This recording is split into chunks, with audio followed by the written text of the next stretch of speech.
இன்னைக்கு ஆண்டவர் சொல்றார், அவன் வந்து தேவையில் இருக்கிற ஏழை எளியவர்களுக்கு கொடுப்பேன் என்று ஏன் நினைக்கவில்லை?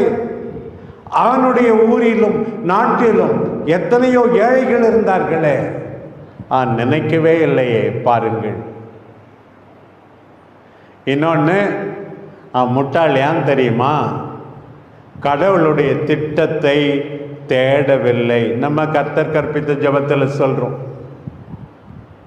உம்முடைய விருப்பம் விண்ணகத்தில் நிறைவேறுவது போல மண்ணகத்திலும் நிறைவேறும். இவர் பாரு, ஏன் இஷ்டம், நான் என்ன செய்வேன்? நிறைய பேர் இன்னைக்கு ஏன் இஷ்டம் ஜெபம் மட்டும் சொல்றது, கர்த்தர் கற்பித்த ஜெபத்தை. ஆனால் அன்றாட வாழ்க்கையில் குடும்பத்தில் ஏதாவது ஒரு பொது காரியம் வரும்போது எதுக்கெடுத்தாலும் ஏன் இஷ்டம்,